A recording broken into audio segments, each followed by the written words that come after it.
Yeah.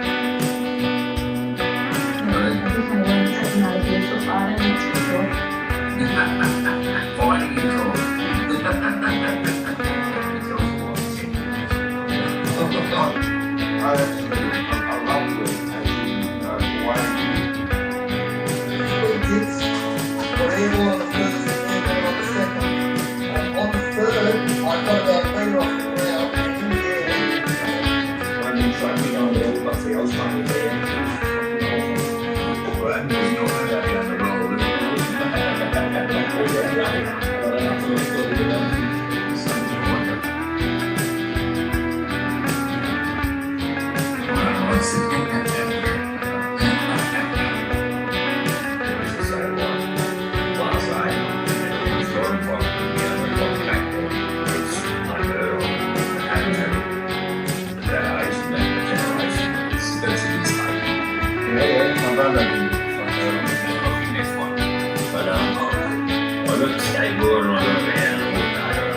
Smoked a bee once.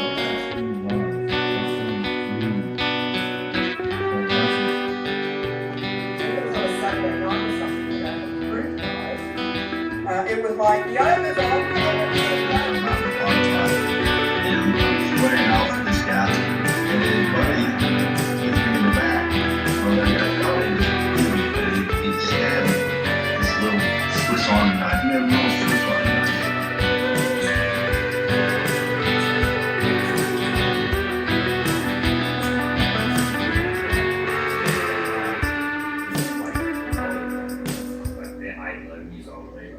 Whatever I Hey! All right. Here we are. All right. Where am I We got them.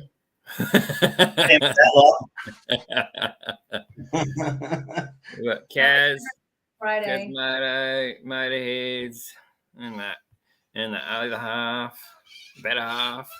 That's I Lynn. seen Frank the other week when we were in Canberra. He was too busy selling bikes. No. Well, he will get sacked if he Oh, well, That's his commission. Yeah. Rather get commission than to chat to his mates, eh? No. All right. How you been, guys? Yeah, good. How have you been, Rochelle? Next question. Oh, I've been really? Great. You had a No, bad week Bad week. stressful week, can I just say?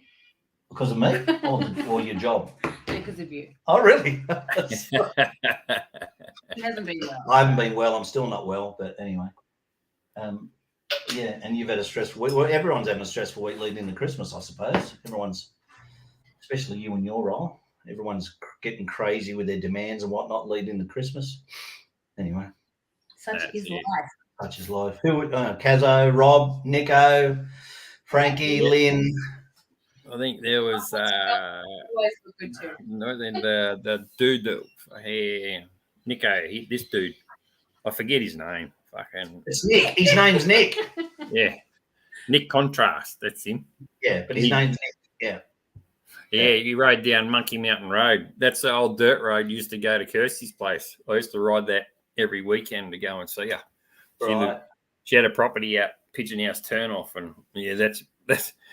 I'm surprised he rode on his bike because that's a sketchy road at the best of times. But anyway, Pigeon House, Ulladulla. yeah, I usually hit that on my trail bike with a knobby Right. tire. It's a lot more fun. But yeah, would Right. have been interesting. He's one of the nice. Everyone's nice in this community. Nick is one of when we met him at the meetup at East Lynn, one of the nicest gentlemen. You'll probably be embarrassed that I'm saying this right now. One of the kindest, nicest gentlemen I've ever met in my life. I found that too.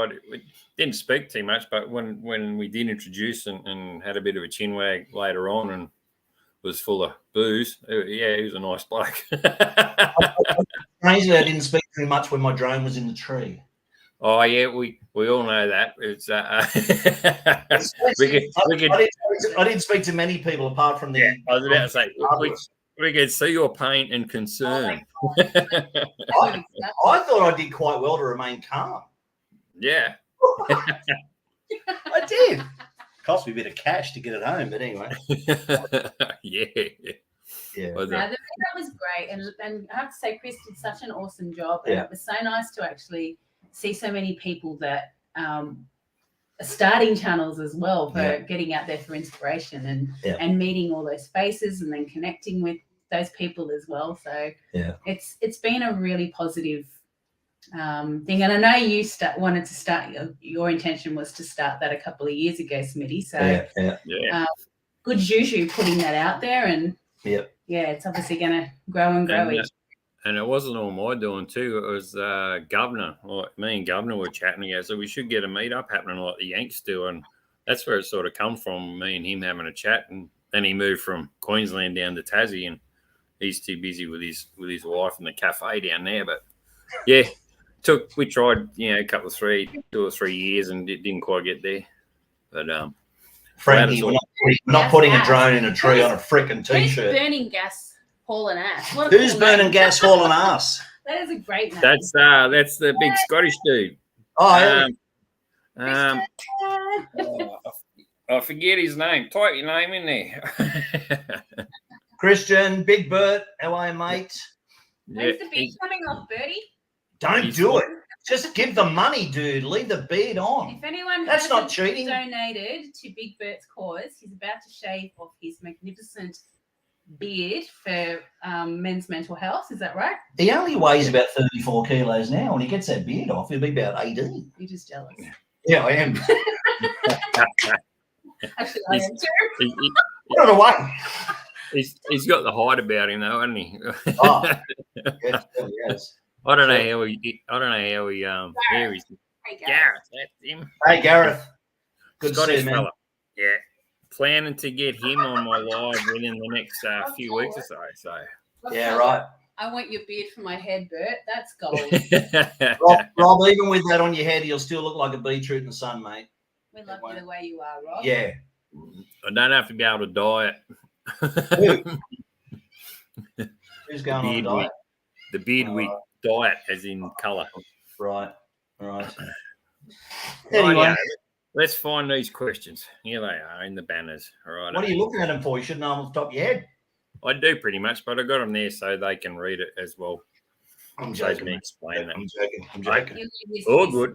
Yeah, all good. Typical Manly supporter. Anyway.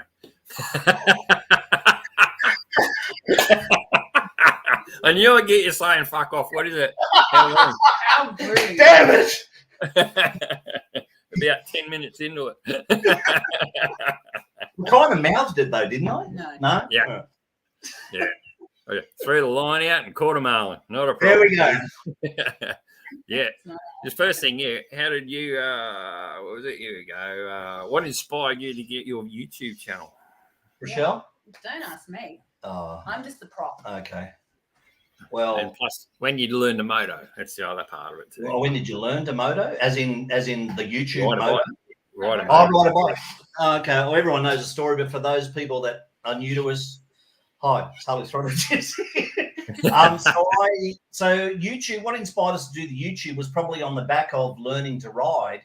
And like many people, it's just the age-old story of wanting to document your rides. And first of all, your initial concept is, I want to document them so we can watch them like a home movie. And then with my photographic background, I wanted to introduce some more artistic stuff to it, and it just developed from there. And in terms of riding, I mean, I'm 57 years of age, and I only started riding in a few weeks. I've only been riding 6 years. I've done a lot of Ks in those 6 years too. Done a lot of Ks in those 6 years, mate. Yeah. And exactly right. And my beautiful wife here beside me, when we were living in St Kilda, I'll cut it down. Living in St Kilda, Rochelle rocking home from work on a Street Bob special when they used to make them, and I heard the sound echoing through the car park and thought, got to get me a piece of that. Rochelle inspired me. Mike or me? Both. Both. Bit of both. Yeah, they both happened in the car park, incidentally. I'm really not that. So she inspired me to go and get the L's, and that was December 2016. And He's a natural. and she was working at a Harley dealership, and so and away it went. And so but honestly, the only reason why I can ride the way I ride now is because from day one, Rochelle's helped me out on rural 2-lane highways and none of this urban commuting stuff and all that. Not there's a problem with that. That was my training. Yeah. Getting out there and hitting those roads and those sweepers and twisties and all that. And actually, I think that played a big role in me getting my skills up to speed to the point where they are now. I'm no expert, but yeah, I think that's a lot better than jizzing, racing around town in the city. You're more comfortable and you're taking in the atmosphere and watching the road and reading it properly. Yeah. So, and because that's the type of riding I wanted to do, and that's why you're working at Harley Heaven in Ringwood, which is Peter Stevens. Yeah. So she got me a great deal on a Yamaha V-Star. And the reason why we decided to go for something that big and heavy was I wanted to get used to that sort of bike anyway, because I knew what type of riding I was going to be doing. Yeah. I got a Street 500 later on, but I didn't want to get on a little CB 125. Not there's anything wrong with those, but I wanted to get my feet entrenched and riding heavier stuff. And I'll stop. See you, Gareth. I'll Thanks stop for joining. See you, man. I'll He's stop on the talking. plane. Yep. Is he? Oh, cool. Yeah, he's heading to Paris, lucky boy. I started riding in end of 2010, start of 2011. I always wanted to ride, and I just didn't have the opportunity to do it. And then when I got divorced, that was the first thing I did. And I learned to ride on a Yami FZR 250, little sports bike, and then I went to a 600, and then my first Harley was an 883. So when we got together, I was riding, and my first response to this one was I ride weekends, so you either jump on the back or you learn how to ride. And I was still playing golf. He didn't want to jump on. I'm not going to be your bitch. It's much more fun than golf, though, isn't it? If you're a serious golf, well, yeah, it probably is because it's way cooler. If you It probably is. more serious you are at golf, the more frustrated you are with it. So yeah, riding's more fun. Right. Exactly. If you're not on the back, nothing wrong with being on the back, but I just like riding my own ride. So do I. Yeah, which is cool. There you go. And that's why we're Harley people. I've often said this whole, fun Indian versus Harley debate, but seriously, if Rochelle was coming home from work into that car park rocking an Indian, I probably would have gone to an Indian dealership. Yeah. And then cut my head off 3 years later. That was a joke. There's a joke, Indian people. It's a joke. Hey, Matty. Hey, Matt. Yeah, I like all bikes. So Yeah, originally I was I'm the same. As long as you got wheels, you ride it. Like when we were kids and at a mate's birthday party, the young fella had a POE 80, and we ripped it off them and stole it off them and was riding around the backyard, taking their fun. So you guys can't have the fun. So we did it. I missed out on all that. I missed out on all the POE age and the ripping around on trail bikes. So as I said, I was 51. So, but that I think the good thing about that is I don't have any dickhead habits from the old. You think I do? I'd rather not answer that. I better say, I got plenty. Yeah, because you've been riding forever. That's why.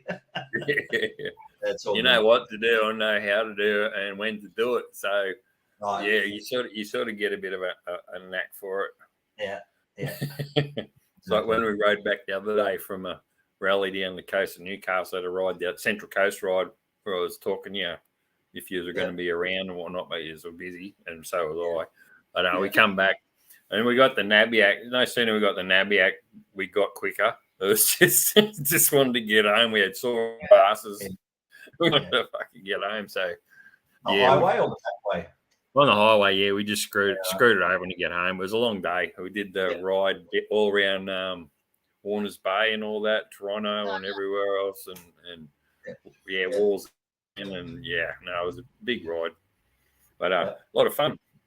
Yeah, awesome. Number 2 is pretty simple. It's just what other hobbies do you have not bike related? Sewing, crochet. No. Rochelle, you can answer that. No. Everyone knows. Everyone knows I'm a photographer. Do they? Do they? Or for people, if there's anyone in the chat that doesn't know, I'm a semi-pro photographer. RogerBrooksPhotography.net if you want to check it out. That's it. Yeah. What do you do, Rochelle? I am a horse girl. Yeah. So that's Horse my girl. other hobby. I seen your Kawasaki the other day. Oh no, the bull taco. That's the one. Yeah, and I don't mind a bit of bushwalking and just being out in nature. I don't really watch much TV, to be honest. So Yeah, definitely not TV people. yeah, just I can't do the whole TV thing. But I must admit now that getting older and you're just looking for those good days to get out and about. If all the rain we've had in the last 2 years, whenever it's fine, Yeah. you get out and about. We just go. Like we don't have the backyard's fucking this high still, and it's just we don't go in the backyard yet. Just put clothes on the line. So we keep threatening to start doing some work on the Navara out the front. As you know, Smitty, and I don't know. I want to jump into that pool, and then I think, oh, geez, if you're not going to be doing it often enough, are you going to spend that much money? But it's something I'm definitely interested in doing. Just you don't have to go the whole hog either. Just even if you just put a 2-inch lift, because that's all you don't need to go any ridiculous, and decent tires, and that's all you need really. Yeah, and just go out and get amongst it and have fun. Like you're a dickhead, seriously. Yeah, simple lift install kit, and but even well short of that, even little things like, and I've said, Frankie, we'll talk later. You're hiring. We'll talk. I've got to do a shoot. I've got to do a wedding shoot next Saturday. Actually, what's Maddie doing? GPZ front forks. Maddie, concentrate on the freaking live stream, please. Maddie. Yeah, multiple things. Yeah. But even well short of that, Smitty, even just like, even just going to some tranquil riverside or creekside location just to mix it up a bit, where you don't necessarily need a lift install kit or anything like that. Just taking the off the road. Yeah, just throw a portable Barbie on the tailgate and all that sort of stuff. I just want to start chilling out with that. Maybe filming it, maybe not. I don't look at a roll the eyes. Well, yeah, I've got that much footage. I'm not filming too much out anymore because I've got too much to do as it is. But I got drawers in the back of mine, and I got the 2 gas burner with the propane containers and coffee and tea pit in one side, and knives and forks, and Mozzie zappers, and a flat pack fire pit. So, and whenever you throw a swag in, whenever you want to go, and your dual battery there if you need it, and that's it. They're like, just get out and go. I'm lucky that the manning up here is to say, look how we got a cockhead here. Hang on. You didn't ask for private dating chat girls? No, they're a bit late. I'm fucking married for 30 plus years, so 35 years, that's a long time. I won't be around in 35 years. Well, let's hope you are. I'm 57 now. You have to be 35 years. Am I in your will? Yes, you are in my will. Oh, that's cool. I think that's about my fucking first or second troll I've ever had in here anyway. You lose anyway. Okay, what are we up to? Hobbies, that's right. Horses and photography. Yeah, hell yeah. Yeah, photography. I used to be golf. I used to play a lot of serious golf, but I gave that up when I broke my I broke my left thumb in 2015 and couldn't get back to playing to the same standard, so I gave it up. Rochelle keeps asking me all the time, when are you going to go back and play? When are you start hitting balls again? And I said, well, I can't now. I ride bikes. Yeah. Golf takes up more than half your day. You know what I'd love to do, which is not good, but I'd love to have a bladder around the golf course on a motorbike. Okay, you're one of those arseholes. I knew I'd get a burr up. No, please stop. This stream is over. Where's my manager? Yeah, you're one of these people that also said, "Oh, it ruins a good walk" and all this sort of crap. And yeah. Well, when he used to piss down rain at the 9-hole golf course at Mollymook, we get the boogie boards out and slide down the fairways into the dam. And then we'd get all the golf balls out of the dam and sell it to the golfers. Oh, well, I used to do that. Entrepreneurial. I used to do that at Ashlar at Blacktown. Do that, but I didn't ruin the course.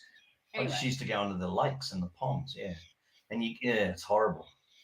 You wouldn't like the stuff you'd find in those ponds and those lakes swimming around. Anyway, is Rob onto that private dating chat? Yeah, a couple of them onto it there, I think. Yes, I did aim for them, Matt. Yes, I did.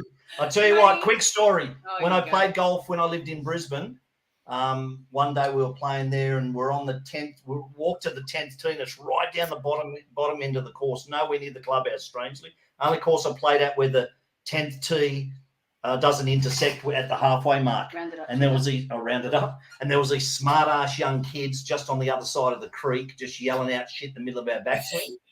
And all four in the group had already hit. And before we took off, I said, "Hang on, boys, hang on." And I grabbed an old ball out of the bag and teed it up and just absolutely gave it to me with my driver. And it in the end, it scared the crap out of me because I thought anything could happen there. You can hit him. I was a bit young and silly, but the ball, it was the sweetest I've ever hit the driver. And it just couldn't have been any more than 9-10 meters over their heads and fizzed through them and they shit themselves. Is that like the same time you did that to my son with the tennis racket and just got him in the head with the tennis ball?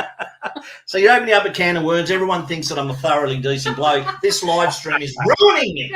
That's why we ask these questions to get to That's know right. the true person. Right. I'm not answering anymore. Rochelle, it's all yours. Righto. Oh, the next one, it's right up your alley.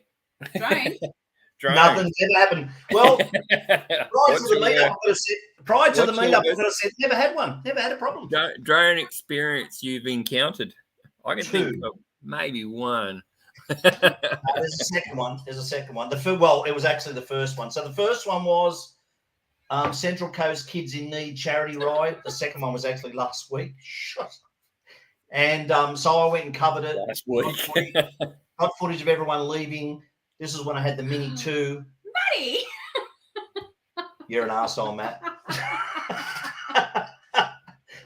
Lucky I wasn't aiming at Matt at Redcliffe. I wouldn't have gone over his head. He's that tall. He's about 7'3". So I had the drone going over this car park during this charity day at the pub. And what I didn't know was that there was a classic American car show at the opposite end of the car park. Oh. And this huge gust of wind came up and blew the drone out of the sky. I didn't even know where it was. I lost coverage of it on the app. And I'm walking around the car park nervously thinking, please, I'm hoping I can just see it. And this guy yelled out about 30 meters to my right, "Oi, you looking for this?" And it came down on the back of on the trunk, as they call it, of an old classic Lincoln. That was the end of drone. That was the end of Drone and Keating, our first drone, which is still upstairs. I can probably retrieve it. But the guy went off his nuts, and I said, "Calm down, mate. I'm here. I'm not running away. Here's my license. Here's all my details." And the second one was at the meetup, but I'll plead ignorance there. At the reason why that happened at the meetup, part of the reason I jammed the joystick, but also for some reason I had the sensors turned off. Yeah. What about your drone experiences, Rochelle? I'm not allowed to touch the drone. No, she's not. Sorry, I do a better job than none. Get stuffed. That's all right. I'm still too scared. She is not allowed. If she even goes close to touching the bag, the drone releases in the wardrobe there. Just get away. Stay away from it. Don't touch it. I've charged the batteries up. That's about as close as I've got to fucking flying my new drone. Yeah, you haven't touched one. You keep telling this story about how yours flew away and never came back. I don't understand how that happens to people. Yeah, it wasn't a DJI one. It was a GP. Yeah, fucking CPG, fucking 16 something.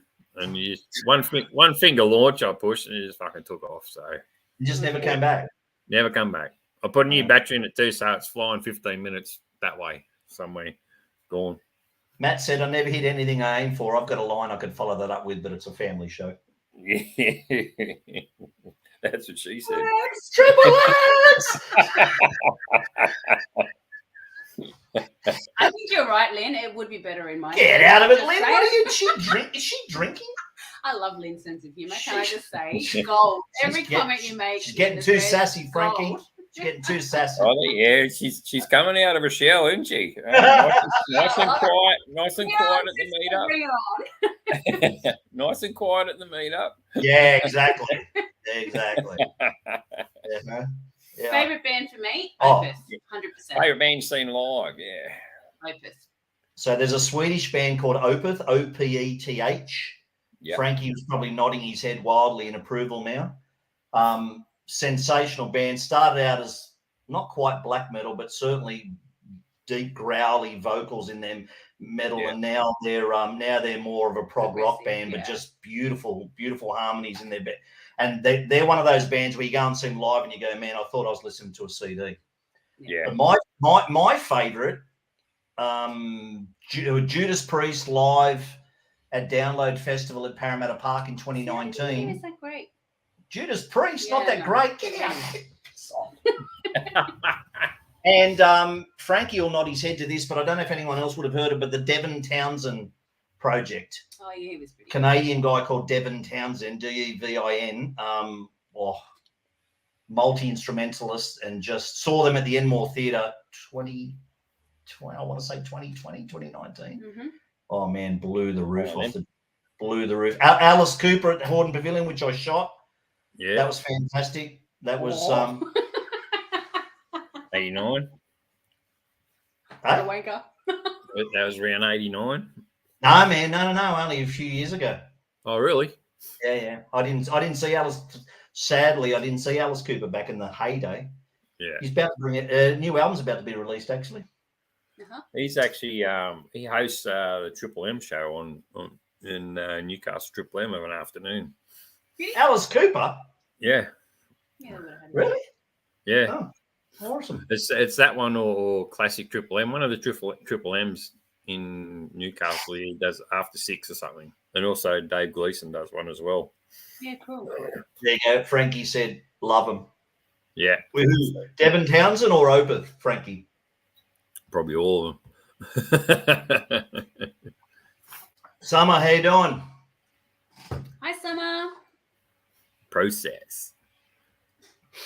Sorry, I don't know you, but thanks for coming. The drone. How come the drone question's coming up again? All right, next one. Tell us something mischievous. The oldest. Careful, because I get along with your mum extremely well, Rochelle. Oh, shock me with something. No, I Shock me with had something. nothing, actually. I was pretty good, The fans want to hear it. except we lit. Well, one naughty thing we did was we lit. Hang on. Is this about us? No, Oh, good. no, we lit the school fence on fire. Oh, we won my the God. 2000 Olympics and then on fire. That was it. That was something naughty that my mum still doesn't know about. Hi, Mum. Hello, Bridget. Watch it anyway. You'll never get quick. live to the What biggest things did you get up to? Me? Well, there's some skeletons there. But the one I can go with was back when I used to live in Marion, like 5 minutes from Chewy's place. I decided, well before I didn't get my license until I was 19, but before I even had my license, I think I was like 15. And the olds went out to dinner one night, and Dad used to have company cars. And I jumped in. I jumped into one of his company cars one night and took it for a drive around Marion. And thinking no dramas, just get back home, back home before the olds get home. And I come around the corner, and there they were standing in the driveway. I got the shit flogged out of me. Back in the days when parents used to do things like that. Exactly right. I don't have a problem with. I don't either. Smack them. Smack them? Yep. I got flogged, didn't get smacked. Fucking oath, my old man's taking the belt off and he goes, bend over the lounge. I've copped the belt. I was bawling before the belt even got off around his waist, so I knew what was coming. Yeah. Like it was only about 10. Yeah, it was only about 10 or something. Just knew I was going to cop a whaling. Yeah, I don't think I copped it at 10, but certainly in my teens I did. Absolutely. No. Between that and my heavy metal upbringing, No wonder Your why poor I parents. have difficulty staying calm. I was funny. Parents. That's why when I started listening to Metallica and all that, Mum just thought I was possessed and going to the dark side and all that shit. She fucking hated it. My mum still thinks like that, and I say, Mum, if you knew how soft Metallica is compared to What some you of the listen stuff to that I listen to, Exactly. you know. Anyway, where's Frankie's from? His parents probably expect you to listen to stuff like that. Yeah, exactly. They're Exactly. riding that over there. Yoga. Trying to get You think with this back and these hips, Rob, I can do yoga? Oh, hang on. Didn't Rob and I have an agreement that he's going to come up to your mine and we're doing it on the beach and filming it? I believe so. Oh. Let's hope it's in G-strings. I think Bobby Charwood just wants to see me in tights. My HTJ tights. Well, I was about to say, Chewy's always in your pants, so Sometimes I'm in his. Oh, dear. I think to be worried about this. Very worried. Yeah, I thought You need to be very worried. I don't know where old Tuster must be gigging or something tonight. He is Yeah, gigging tonight, yeah. beach yoga. Beach yoga. Yeah. Yeah. You're sand in it. Yeah, but when you and I are doing a Rob, it'll be bitch yoga, not beach yoga. Yeah. That's like they usually say skinny dip and I call it chunky dunking. So Yeah, exactly. So not so much skinny. Actually, I don't think I was ever fucking skinny. I always had a gut, so it don't matter. man, I was a twig. I was a twig growing up. I still have thin arms and legs, but I make up for it. Yeah.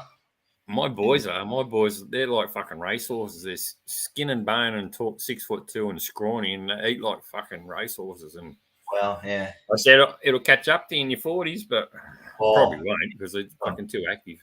Frankie, what are you talking about? I stretch on a street glide every time I ride it. Haven't you seen my highway pegs? Especially when you had the zip tie as kickstand. Oh. Hey, I didn't have to do it. I just sat on it while other people climbed up. Who had to do that with the zip ties? Not him. Gas man did first, and then you had to do it. Yeah. Someone had to hold the bike up.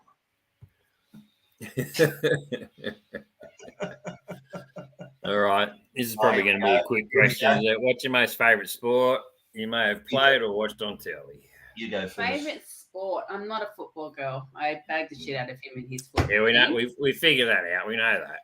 Yeah. You got yours coming, Smitty. Yeah. Go on. Oh, here we go. For me, oh God, I don't really. She's not a sport girl. I'm not a sport, Not a sport girl. Can't you tell? I used to be a gym junkie, but that's obviously gone out the wayside the last couple of years. But Yeah. that's me. I don't watch TV, so I don't watch sport. No, all right. Good answer. Simple. Right. Here we go. Well, the rest of the 1977. Yeah. run up. I quite often watch the 1973 and 1978 grand final replays. Manly beat Cronulla. Well, I'm a New South Wales Sydney boy, even though I live on the Central Coast. So, I've been following rugby league since 1975. Yeah. So no matter how much shit goes down in the NRL, you're probably the same, Smitty. Doesn't matter how bad your team's going, you just can't help it. You fire up when the games are on. So I'm a massive, massive Manly Warringah fan. I was a West fan growing up. Then they took all our players, and the club was Gone. The club was gone, and I had to switch, and I went to the team that West were absolute enemies. Yeah. So that's a strange thing. Mum always said, "Oh, you grew up in the West, you have to follow Parramatta or Penrith." I said, "Like hell, I will." Wow. So for those that don't know, so Manly and Cronulla are both the beachside teams. So they have a Northern beaches. Yeah. they have a bit of a rivalry going, and so whenever we're on live things together, I tell Smitty how pathetic and shit his team is. Yeah. And the Americans lap it up. And I love letting him know how Manly went this year. Yeah. Shut up, you. So did Cronulla win the comp this year? Go the Roosters. No, we finished second though. Don't matter. Yeah, first Second. loser, not the last loser. Calm down. How'd you finish second? I don't know. Manly didn't win. Manly didn't win. Cronulla didn't win. Drugs? Who knows? Drugs. Yeah, we never got done for peptides. And your lot, she likes to crap on saying that she's a Roosters fan. I am a Roosters. I was about to say Go and get your sombrero and you fit your salary cap in and show I'm everybody. about to say, yeah, what salary cap? Yeah, exactly. Exactly. Oh, I wonder how they fit Don't those players hate. into their roster. Don't hate. Anyway, I thought the best thing about the Roosters when they had Steggles as their sponsor. So it's just should have KFC on there or something. Steggles because they're all cocks. That's why. Yeah. I don't think you can say that on YouTube. I just did what? So obviously when I was playing a lot of golf, I was watching a lot of golf. There was a phase there where I watched a lot of American sport. I've never been a basketball fan at all, but I used to watch a lot of ice hockey. But after a while, it's like we all get older and you do different things and you have new hobbies, and now then it becomes too difficult to keep up with it all. Yeah, exactly. So now it's just NRL and watching sport highlight shows, and that's it. Apart from that, we're not watching TV. You can play. And even with YouTube too, like all the more people you follow and all that, you love that you support them and all that. But you're out and about doing your own thing, and you miss so many videos. And so I got to have it now. I'll watch them all, but then I'll forget the comment now. So that's my bad habit. I was saying that to Leanne. When was it last? Was it Leanne? Well, when we're on the drive and when we're on the ride together. Yeah, and we were talking about slotting in premieres and factoring them in. And because they were asking us how do we organise them, and I said, well, the main thing to focus on is trying to leave gaps between. This going off on another topic, but trying to leave gaps between the videos, because you get into a thing where you're in a flow on a Sunday night. It used to be Sunday morning, and you're watching one, bang, bang, bang, bang, bang. Then you finish watching one, and you just instinctively jump into the next one. But type a comment before you move on. Yeah. Anyway, but you're right. YouTube, God, I don't know how everyone does it. No, it's like I sort of got me that like it'd be Tuesday night, 7:30 or 9 o'clock Friday morning. That's sort of I got those two dates times locked in, and whenever I drop one, I'll just make it those ones. If it's a premiere or if it's just a video, and then my lives they fluctuate anyway, just depending on the calendar and who can get on, and time difference is a bugger, especially for overseas. It's really hard to get it sorted. Okay, you're going to answer question 6, Rochelle? Yeah. What's that? This will be interesting. Okay, what? You know what it says. What celebrity does it for? Hands down, Mr. Charwood. He's my favorite. That was going to be my one. Too bad. For me, and I would definitely not kick him out of bed. Wouldn't have to kick out of bed. Wow. And Sam Elliott is. Wow. Maybe Matthew McConaughey. Rob, you know how we said we're going to buy you dinner next time at the last course? You get stuck being so hot and suave in front of my missus. Woohoo, he says, you whore. What about you? Well, I was going to say Bobby Charlton. I should have gone first. We were on the same page. Oh, well, I'll have to say Big Bert then. No, seriously. What do you mean, seriously? You said Rob Charlton. I did, and I meant that. There's no one. Wow. You know what? Every time I watch these, everyone else on, I go, shit, the night that we're on, how are we going to answer question 6? Oh, thanks, Rob. Smoothie. Rob, don't know. Well, if it was a girl for me, definitely Angelina Jolie, I have to say. Oh, really? Yep, Jolie. With all the Selma fake- Hayek, just With all like you. Selma. Well, at least you can remember Selma. Smitty can never remember her name. Yeah, that Mexican chick. That Mexican chick. No. How about that knob from Harley Throttle Juice? Oh, yeah, he's all right too. I'd do him. Is a bit all right.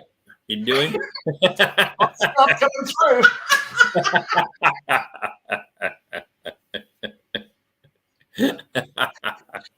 What about Steph from Bikes, Burgers, Beers? I'd like to pinch his gristle. Oh, yeah. Mm-hmm. Especially in those overalls. You know it's coming, Steph. And we all know he's trying to hit up a guest host. I reckon that's a great idea. Yeah, I saw that. I think that's pretty awesome. Yeah. I might jump. I had a chat to him, and I think I'll be a bit too busy, but I said, yeah, if you need to, I'll give you a hand, but Nice. I think I'll be too busy at the moment with things going on, but see what happens. The thing with his is I was thinking about mentioning it to him too, but I imagine a lot of his will be recorded during work hours. You don't want Rob. Yes, I do want him as well, Lynn. He can join in. We'll set it up like a bath. bar? Well, just it's a large pool of water. You can fit in there. That doesn't sound right. It's nice on the wall. Anyway. Rob, you can have your hands full. I was going to say, he stacks on. Oh, no, sorry, Lynn's asking Rob. He doesn't want me. Anyway, it's a free for all. He's a whore. It's a whore fest. He is. Who? I am. Yeah, you are. I had him yesterday. Yeah, and I wasn't invited. How rude. I had to bone Rob for a tour pack. Was it good for you? Was it good for you, Mr. Charwood? I think Julia get jealous. He's always in your pants.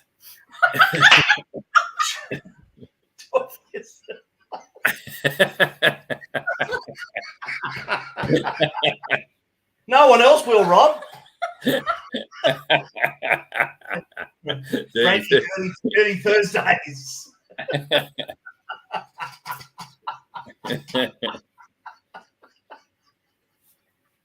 Oh, jeez. I like a good laugh. Well, lucky those tradies were at his place. He didn't want to let me go. I said, don't grab me there. These are my work pants.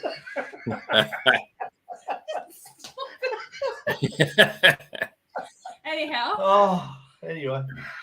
I told you I was sick. Anyway, next. Only just getting started. Beautiful. Bring it on. Think of questions too, people. Think of questions to ask as well as these ones. Yeah, when we finish, we're throwing it to all you guys in the chat and just keep them coming. Mm. We've got 3 hours and a half, 3 hours 20 to beat. That was Ben. I don't know where to go. I'm joking. I don't care. I'm here. Yeah, it's Friday night. Got nowhere to be tomorrow. Correct. All right. What's your poison? Water. Ooh, if I had to drink poison, it would be Bailey's on the rocks or Moscato. Yeah. Drink. Yeah. Yeah, I don't really drink these days, but I have social drinks. Like if I go out to dinner with someone, I'll have 2 or 3 light beers. But actually quite fond of the Asahi, the Japanese beer. Yeah. Don't mind that. That's quite common, actually. Yeah, a lot of people are drinking it. Yeah, I haven't had one for a while, and I know you're super fond of them, Smitty, but back in the day, I was very fond of the Silver Bullets. Yes. Right? Yes. Yes. Everyone is telling us Smitty boy. They're so fucking expensive now. That's the problem. Yeah, I know. I only own sponsor that. Smitty's. Smitty's. Yeah. Interesting. That reminds me of the Celtic soccer team. Yeah. Yeah. Yeah. And also, and a lot of different golden ales. But yeah, so if I get in a social environment and I know I'm not riding or anything next day, well, that doesn't even matter. But every now and again, I'll have 2 or 3 beers. But generally speaking, I did back in the heavy metal days, I just did way too much damage drinking. I've never touched smokes or drugs in my life, not even tried it. Yeah. But Jesus Christ, I drank some hard liquor back in the day. And back in and came out of that and gone, I just can't do that shit anymore. Frankie, I thought you said moist then, but that's all right. Most Belgian blonde beers. Oh, Send right. it to you. Moist, yeah, okay. Not moist, most. Belgian blonde beers. Does that mean a blonde serves you the beer, Frankie, or what? You can't say that. His fiance is Lynn's asked what country I'm would you pretty like? sure. Or she's blonde. Oh, and then purple dye. And yeah. Rochelle can answer that one, Lynn, because I've she hasn't never been out of the overseas, country. So I am yet to do an overseas trip. I would like to visit everywhere. No, well, what's your favourite? But my favourite, I think I'd like to do New Zealand just to go and do the South Island. And New just do Zealand's that. nice. South Island's the best. Love to do South America, do the Inca Trails. Where else would I like to go? Start saving. States to do the national parks. Yeah. Canada to do a ride in the across the Rocky Mountains on horseback. Yeah. I'd love to do Switzerland to ski the Alps and do the Autobahn maybe. The Autobahn? Yeah, I think I'd like to do that. Would you? And I'd like to visit Iceland. Anywhere else?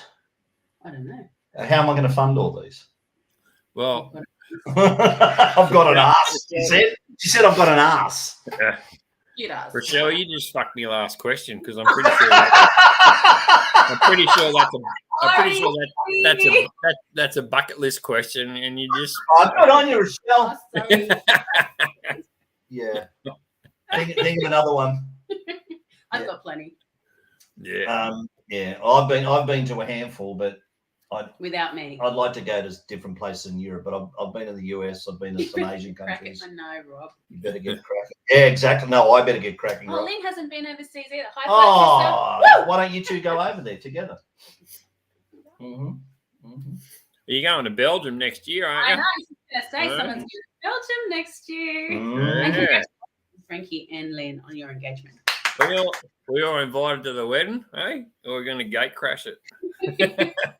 Which part are you going to? Canberra or Belgium? Canberra's close. Yeah. I bet Belgium's got bigger beer. They've got blonde beers apparently. They're blonde beers. Blonde? Uh-huh. Pints or jugs. Hey. I say they're Get off!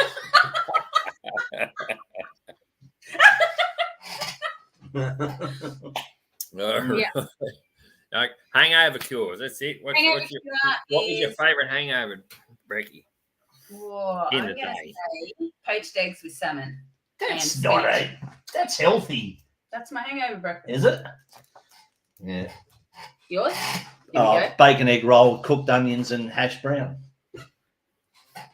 I want a moto parade for the wedding. A moto Yeah. Port Stevens. We'll be What's building happening next in year. Port Stevens? Hopefully friends too. Oh, awesome. Plus 600 beer, mate. All right. Tell us where. What's at Port Stevens? Is that where the wedding is? I don't know. I want a motor parade for the wedding / Port, in brackets Port Stevens. Hang on. Beautiful. Yeah. Port Stevens, beautiful. Explain that, Reggie. Beetroot for sure, Big Bert. Oh. All over there. What is with Rob Charwood and Big Bert with the beetroot? Because it's good Fuck shit. yeah. I had a had it. Smitty burger tonight and I put beetroot on it. Well, you've all got rocks in your head. That's why. Yeah. It stains the buns. I don't think you have a problem with stained buns. You like Halford. Well, don't wipe it on the curtains. That's the name of mine and Rob Charwood's yoga channel, Stained Buns.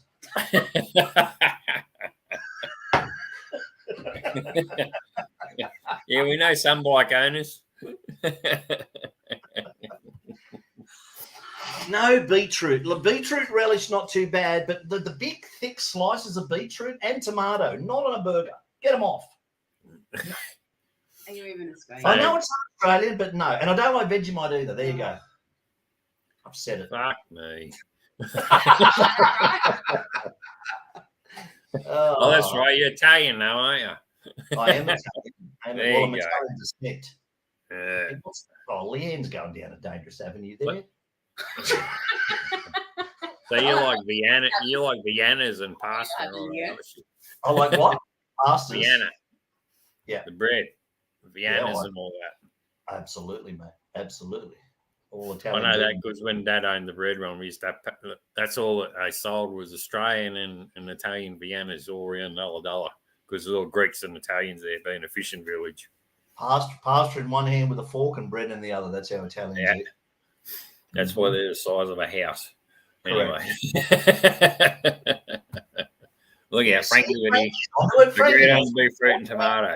Hey, Frankie's with you, but he's not Yeah, Australian. He's a very intelligent human being. See? But it's also the taste. It changes the taste of the bun and it gets into the buns. Okay. He knows I don't what know. he's talking about. Like, he's half my age and he knows what he's Do talking you about. remember those brownies I made you a while ago? You didn't. They had beetroot in them. You bitch. So good. No Say way. it. Yeah. Are They you did. fucking... Yeah. So, They were healthy brownies. the fiance is with us, though. Look, beetroot on the burger is best. What would she know? That's right. Frankie, then, of course, No, So not all burgers have beetroot and eggs, but they should have because that's how you But do it. everyone likes moist buns. So Well, Why is it every time I don't know. drag down this road? Now Leanne's dragging it down now.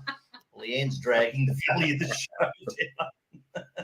No, Christian, you got to ask for beetroot is the standard in a burger. You got to ask for it to be taken out, but eggs, no. If you don't ask for an egg in a hamburger in Australia, you don't get one.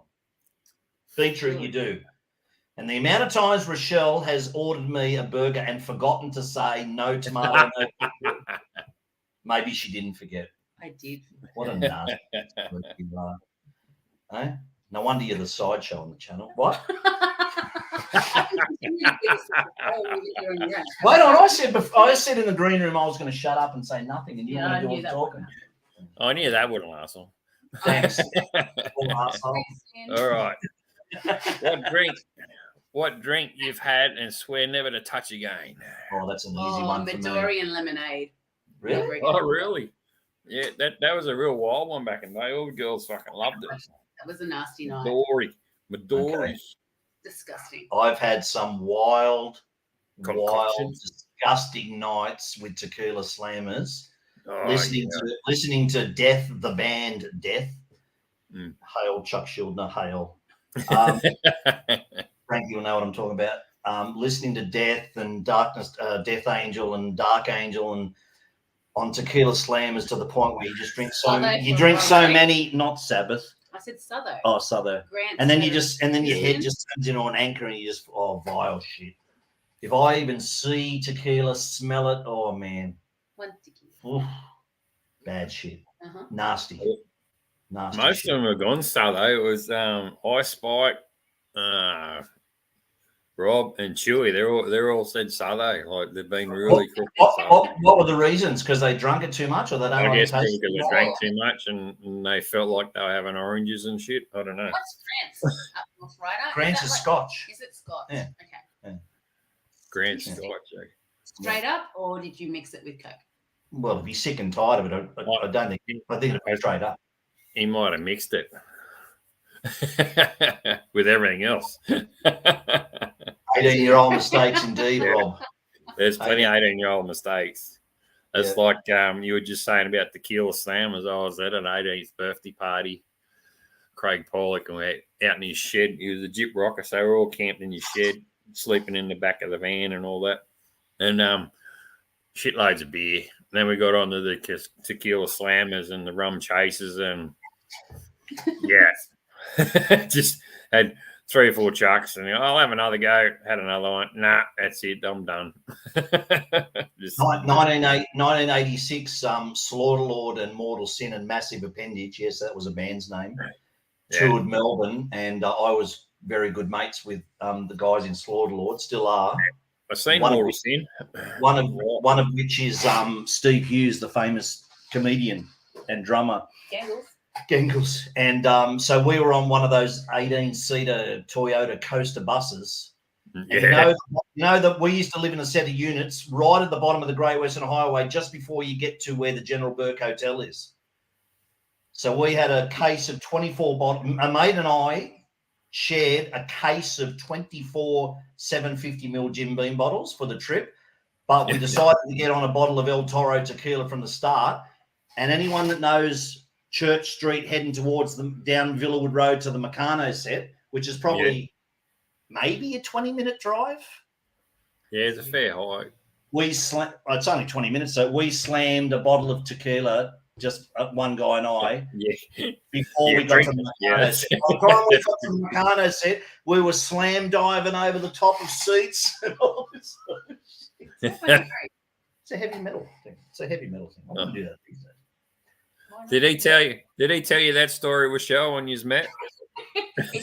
No. Mum doesn't know that story. Wow, that's another mum one. Spirulina with water. Spirulina with water. That's that green Yeah, stuff. what's that? Spiro fucking ruler. Berlin. And Nick's saying he couldn't smell. Is it JD? JB. What's JB? Jim Beam. Oh, Jim Beam. Yeah. Yeah. Oh man, I was a big Jim Beam head. Big Jim Beam head. I swore to myself. I had a taste of Jim Beam and JD back when I was a teenager, and I knew straight away. I said, I'm not drinking them because I can get into trouble. Yeah. So I just stuck with beer being a kid growing up. And then once I hit fucking over my 20s and 30s, that's when I got into the spirits. So, Yeah. Yeah. Oh, it's nasty shit. Nasty shit. It's too nice. Like, I'm going, fuck, that's nice. And I could see myself doing damage because seeing your mates pass out and throw up and have a real good time on it, you go, oh, no, I don't want to be like that. So I just... It creeps up on you too, because if you mix them, and then you put a little bit more Coke or whatever in than you should, and it sweets it up, then you just keep drinking more on it, and you're not realising how much you take. Vodka's the biggest creeper out there. Right. Vodka. I can't taste it. It just tastes like lemonade, and then they just fucking hook in, and like you said, it creeps up on you later on. They're laying in the gutter, you know. Yeah, tequila, same thing. Masked somewhat by the lemonade. Yeah. Oh man, about 5, 6, 7 in. Oh boy. I don't think I've ever been a gutter girl, I have to say. I have been. Gutter girl. Well, Nice. gutter boy. Gutter boy. Yeah. It's messy. That was the name of my cocktail I did in my bar course. I mixed up a cocktail and I ended up calling it Gutter Boy. Plenty of these, you'd be in the gutter. What was in it? Hey? What was in it? It was a chocolate. It was vodka, Kahlua, Bailey's, and cream, and a chocolate crusted edge, and it fitted perfectly into a double cocktail glass. I was going to put in a highball. Put in a highball, and the teacher goes, "Oh, cut it down in half, say get the taste right, and then you can add it later." And the first time I did it, it fitted, poured straight into a double cocktail glass perfectly, and I gone, tasted it, and gone, "Oh fuck, that's nice." And we had a month to practice our cocktails to do the course. And I nailed it the first night. So the other days I was just mixing gutter boys, hooking into the gutter boys. When was the last time you made one? I got second. I got this only because the other girl, she did hers. She did a poster better. That was good. Yeah. That was East Sydney Tech. All places. Right. Yep. Cool. Yeah. And it's the only time I've seen when we had lunch or we had a break and you went across the road to the takeaway joint and there was this native Australian sitting there drinking methylated spirit straight out of the poison bottle, sitting in the gutter. I was like, oh, how can you be doing that? But I was a street fella. I was gonna hand him a beer, but better not. So back then the bottles were brown. Yeah. The poison brown bottles, and he's just swigging out of that. It spun me out. It was the first time I ever seen it. Yeah. But anyway, all right. Well, this was a new question, but still is. Okay. What's your best party or celebration you've been or thrown? What was your best party you've been to or thrown? Let's see. I'm not sure I've ever in my life thrown a party, but I know the best one I've been to. Which is the best one? Yeah. You don't have anything? I'm tapping out of this one. So Steve Hughes, the drummer and founder of Slaughterlord, the comedian. If anyone hasn't heard of this guy either, by the way, Steve Hughes, look him up. Look him up on. I know him. Yeah. So I lived with him back in the 80s. You already said that. Anyway, so his 21st, which ironically was around the corner from the General Burke Hotel. So there's another mate of mine where we used to have a trick, and we not only did this at Steve's 21st, but we also used to do it in front of everyone at work Christmas parties. And so we used to choose whatever we wanted to drink that night. And sometimes it was rum, and sometimes it was tequila, and sometimes it was Jim Beam. And then whatever it was, we'd go to the bottle shop and we'd buy 4 bottles of it before we went to the party. And we used to wear coats or jackets. And so 1 750ml bottle in each jacket. Is this telling a bit of a story as to how I wound up like this? And then we'd carry a big 2-litre bottle of Coke around. And what we used to do is when we get about halfway through the second bottle, and this happened at this party, we used to get about halfway through the second bottle and then the remainder of that second bottle, we would go and stand in front of each other, maybe about a metre away from one another, and we'd take an almighty big gulp of this or sip of it, and then we'd stand there and pause, and then we'd just spit it all over each other. we were doing this in front of. I have done that at work Christmas parties in front of people. Anyway, so we did this at Steve's 21st. Steve's 21st, and I remember Mum trying to wake me up in the bedroom in Marion, not far from where Chewy actually lives now. And she finally came in the room. She said, "What is that smell?" And I had a t-shirt on, and all of my clothes just reeked of rum. It was OP rum that night. It was pretty wild. Yeah. And a lot of people go, "Really? You paid all that money and you spat half of the bottle?" Yeah, well, we were wasted by a bottle and a half in, and you're listening to metal and you're on top of the world and you're invincible, and you're going, "Come here, I want to spit this poison all over you." Is that all you spat? Yes, it was. Hey, Yes, Nick. Yeah. Hi, Desiree. Nick. Desiree, good to see you.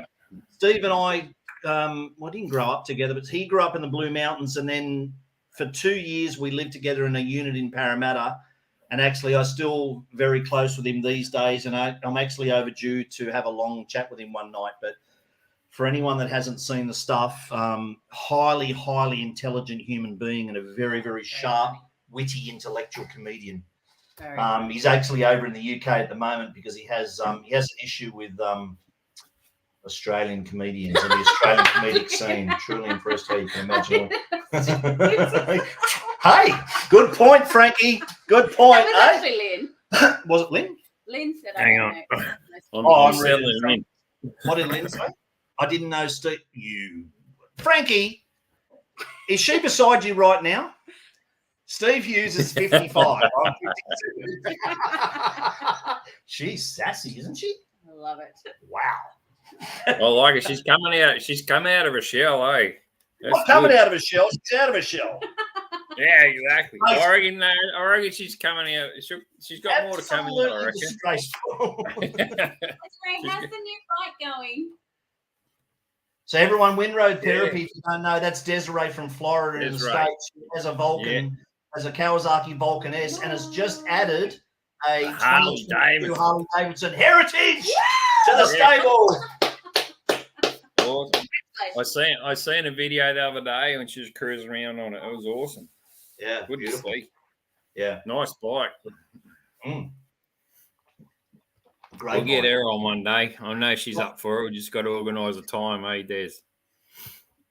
Yeah. Well, I think it's for Desiree when this one started. This stream started. I think it's 5 a.m. in Florida or something. 5 in the morning. Yeah, that's why he's got to sort of have it like 8 in the morning or 9. Ideally 9 and 10 is the right time, but that's when we're going out to do stuff on the weekends and things. So that's why I sort of make it 7:30 in the morning for the overseas ones. But yes, it's a bit hard to organise because then you think they're in the same zip code as someone else, but they're on the other side of America and they're 2 hours behind. So you got to shuffle around, as you know. Yep, absolutely. Yep. She said, yes, definitely, Des, for sure. But did love your new video. It was awesome. And good to see you on a new bike. You come to the dark side. Come to the dark side. Well, I think she's still got the Vulcan. Desi's still got the Vulcan, right? It's 4:30 in the morning there. 4:35. Oh my God, go back to bed, woman. No, she's supporting the community. She's great like that. Yeah. I think I don't think she sold the Vulcan. I think she still got it. So yeah. No, she's still got it. We need to see the Heritage ripping through South Dakota. Yeah, for sure. Yeah. Yes, both bikes. See, got both bikes. Yep. Cool. Up to 10. This is a good one. I like this question. I got it from the Footy Show. Andrew Johns fucking told me this question. Did he? On their show, he says, you're going out on the town to your favourite pub, hooking in like a bender.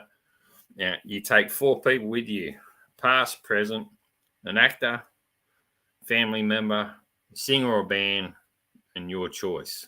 Actor, family member. You go first. Sean Penn. Yeah. Yeah, I think he's intense. I think he's a badass. I also think he's an intellectual. Sean Penn. Is that he's the one that was in U-Turn, wasn't he? Was he in U-Turn? I haven't seen U-Turn. Haven't you? Oh, No. that's a good one. He was in the game. Chewie's in.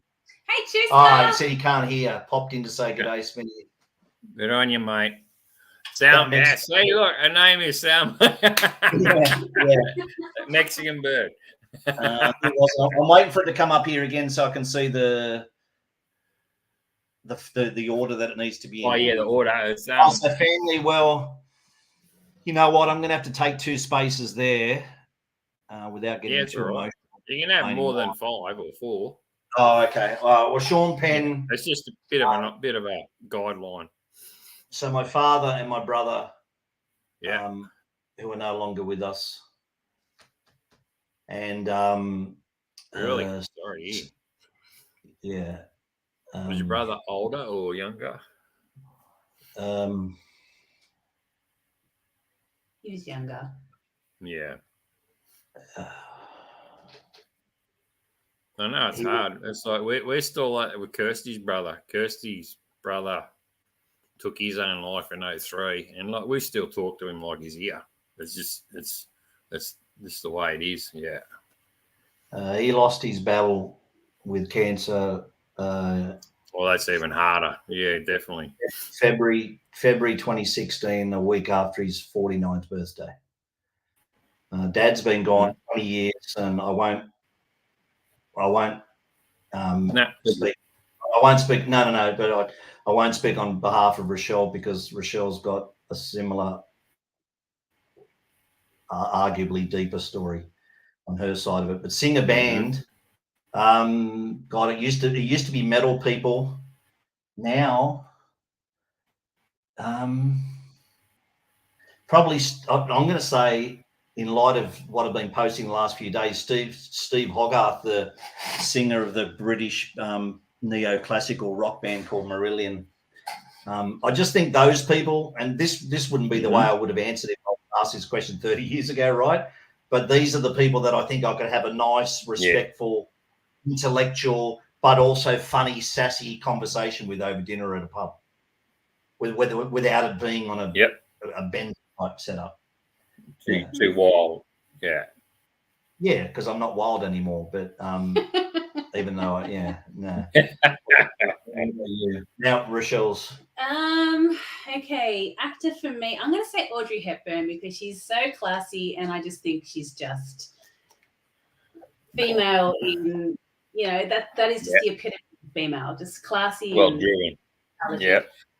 Family member, probably. I'm going to say my granny, actually. I was going to say my dad and my brother, but my granny. I'd like to sit down and have a Bailey's on the rocks with her because she was a crazy old lady, very similar to me in relation to being a gypsy. Would it be safe to say she was sort of one of your idols? She helped me through a lot of stuff growing up, Smitty. I was her favourite, and she helped me through a lot of hard times in my personal life. So definitely would love to have her there. What else? Who else are we looking at? Band. I'm gonna say Five because I like their funky tones. I'm really old school. 5. Yeah, Jackson 5. Live. Just Jackson. All of them? Yeah. All of them. Yeah, the Jackson 5. I like all to see the brothers. Yeah, all of them. And my choice, if I had to just pick someone out of the sky. Oh, I forgot about that one. Yeah. Who would I have? Don't say Rob Charwood again. No, I. Smitty. Maybe Dello. Maybe the Dello Lama. Insight and wholesomeness. Don't you get insight and calmness from me? No. Oh, well, we better go and see Dello Lama again. That's me done. Smitty said a good one earlier on. He said Alison Chains. I'd love to sit down with Jerry Cantrell. God, yes. Oh, yeah. Jerry Cantrell. Every time I put YouTube on and listen to music and Alison Chains come up, is Nutshell when he plays it acoustically and he walks out. when he's got his hair cut short and sits down and sings it. Yeah. Oh, You know, I'm a massive fan of the old Lane Staley stuff as well. But Rochelle and I, well, I won't speak on behalf of you, but it's actually become our band, even though I'm into the really deep, heavy stuff. But Alice in Chains, in terms of bands that we both enjoy together, and either at home or especially on a bike. Oh, yeah. But we actually really, really love the second incantation of with the new singer. With William Duval, and he's been in there since 2008 or something like that. But just so easy and pleasant to listen to Alice in Chains. Just beautiful harmonies, beautiful guitar playing. Yep, Smitty Pretty much, Frankie. I just heartbroken because you didn't say his name. Just grabbed another 6-pack out of the fridge. Yeah, I'm running out of water. Go to the tap, fill it up. Yeah. So that's it. My choice. I didn't know. I couldn't think of another choice outside of that. I can't single anyone out. I remember singer, and pretty much it. Yeah, Hogarth, or you throw Jerry Cantrell in, and Sean Penn would make it a pretty diverse and. It's funny. With music, Blind Melon come on the radio today, and I remember when he passed. He passed in the bus traveling from gig to gig. He OD'd on the bus on the way to the next gig. And I think that was the same as Alice in Chains singer, wasn't it? I can't quite remember. No, that was Metallica's original bass player died that way. Cliff, he was in the bus, and they had the crash, and he died in the bus crash. Yeah, Cliff Burton. Yeah. And then Alice in Chains, I think he just OD'd. No, Lane Staley had the overdose. Yeah, he just OD'd, yeah. That's right. Yeah. But I remember when the Blind Melon fell, I was in Canberra going down the Monaro Highway when I heard it on the radio. I thought, oh, okay, there goes another good singer. Anyway. Yeah. It's sad when they do that to themselves. They do. They just, drugs are bad. They just get hooked on it and fucking, that's it. Say no more. Yep. You try and help them, and then sometimes they want to be helped, and other times, most of the times, they don't want to. They don't want to hear your answer. I know I had a mate, he was a mad pothead. He'd ask me for questions. I'd tell him straight, you know how I am. And he didn't like the answers, and he just, okay, see you later. and that was it.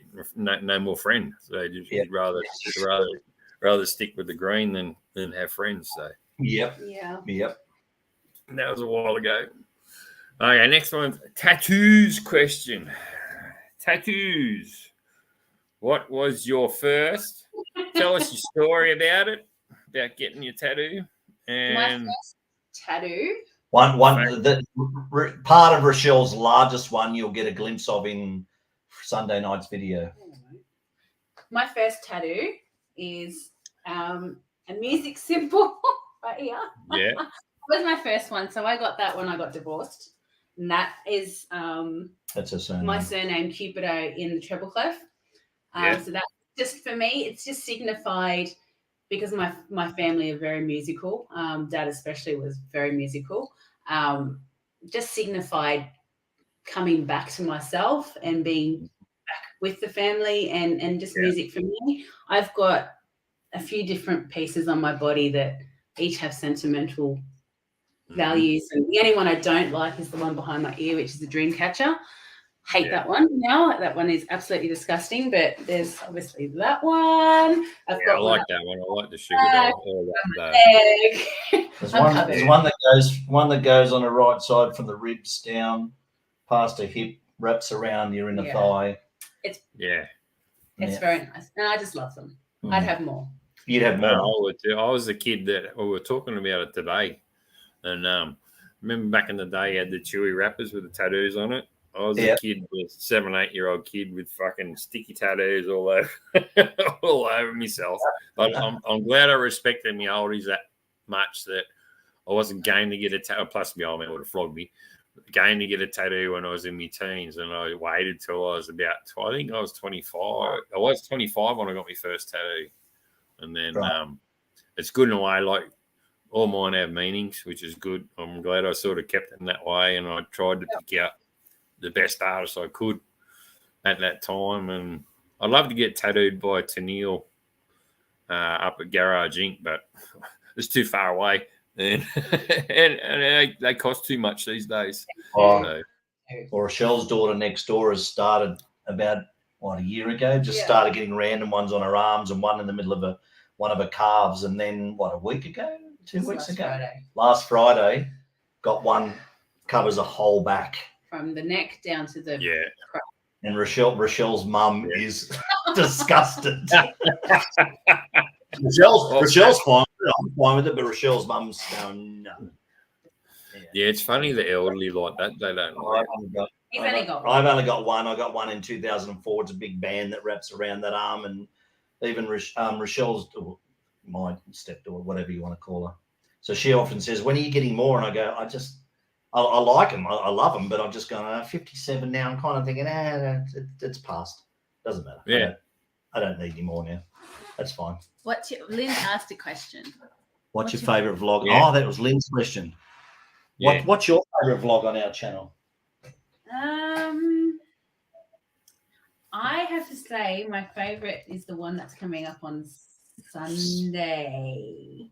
That's my favourite so far. So I can't tell you too much about that one until it comes out, but that's my favourite one. I think he's I just did like from. Yeah, I did like your Mulaney one because that brought back when my best mate. I was only 5 or 6 when he left. We were in Canberra growing up, and he moved to Mulaney, and it was way back. It was so much like Kangaroo Valley way back then, and there wasn't much of a shopping centre. And like say, it's sort of like Byron and all that now, where I can understand that because I knew a person, his brother-in-law was the tattooist there, but he died of cancer just a couple of years ago at the tattoo joint in Mulaney. But yeah, we're seeing Mulaney again in the Glasshouse Mountains. It's still not really. It's still not. Thankfully, it's still not really overdeveloped now. It's probably more so than what you know it. But yeah. But that one there, I enjoyed that one. But one of my favourites was the one that was on last Sunday. Yeah. The Rainbow Beach one, because the way that was the nice. storytelling just flicked. But one of my other favourites from which was the last one on our Central West / Snowy Mountains one was that one where we went from Jindabyne to Bermagui. Yeah. And there was no talking. Yeah. Just did the film. Oh no, it's frozen.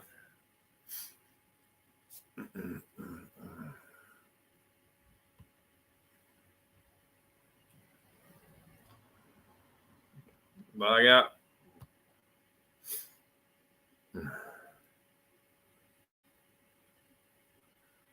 Is that them or us? Can you hear me, guys, or is it them?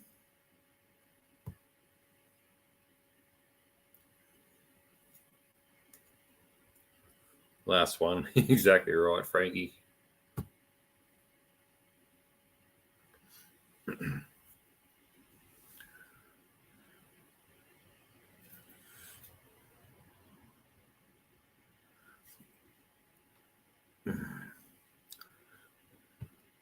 We'll see if they got the link. We'll see if they can pop back in, guys.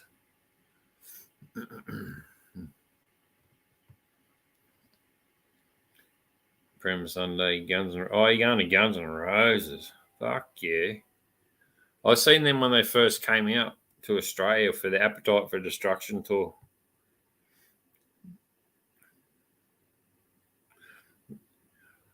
Yeah. Hopefully they'll they got the link. Hopefully they'll pop back in.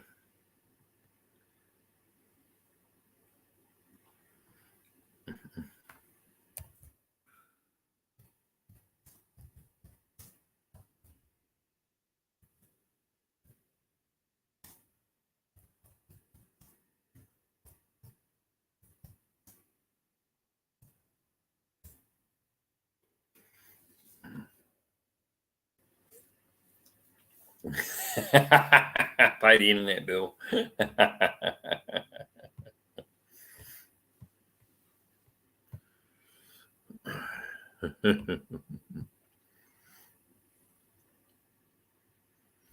It was, man. That was in the Sydney Entertainment Centre way back in, would have been 88,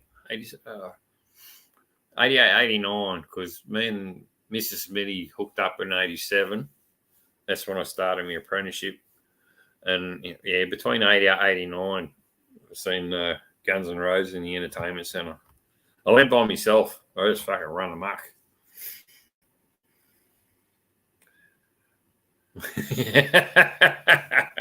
True that. True.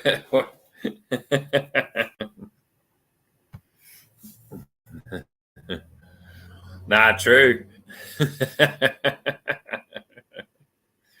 I think Axel cut his hair short fucking ages ago. They didn't like him because he was a real arrogant bastard.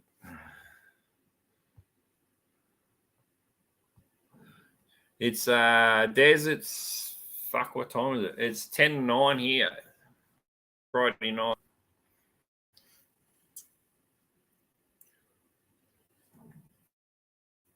There we go, they're back. Yeah, on the phone. Yeah, they are. Yeah. This is going to be too weird now because we're on the phone. I'm going to work out where to put it. Anyway. Oh, good. How do I? It's happening. Yeah, look, at least we can carry on, but I'm just trying to get it. How do I enlarge that? Anyway, carry on, mate. Yeah, no, all good. We're talking tattoos. Yeah, what's your favourite? Black and grey or colour? Black, yeah. Yeah, black. Okay, that's not going to work. I can't keep doing that. Black and white. You're right. Yeah, I've seen. Sit on the table. When I see the traditional Japanese stuff, I really like those in colour. As Gary from Potsy, my God, your tattoos are amazing. Yeah, but other than that, I just like them black and grey. Has that dropped out again? I don't know. Hello.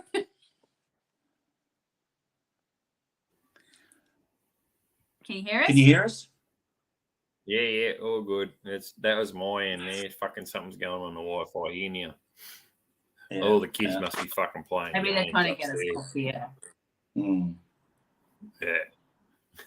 But yeah, so just to finish off that other one, Sunday night's video has more of a feel and a vibe like that Jindy to Bermagui one. So I don't when I edit, I don't give a shit about going viral and chasing shit. I just like to keep it artistic and make what we want to make. Yeah. What's that like watching grandparents trying to work the phone? Yes, it is, Rob.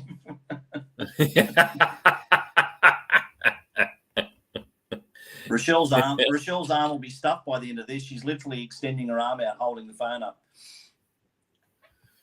Yeah, fucking. The kids are upstairs. They must be fucking on their Xboxes, fucking around with a Wi-Fi. Night, Des. Good night, Des. Night, Des. Thank you so much for joining. Have a great day. That's it. Thanks for popping in. Awesome. I like the one. What's that jetty near you guys? That bay named after that schooner, that ship. Oh, that's the Southwest Rocks. No, the one down your way. Catherine Hill Bay. That's the one. Yeah, I love that video. I love watching that drone footage and all that. And yeah, I've been lucky enough to take a couple of great long exposure shots under that old jetty. Hi, Paul.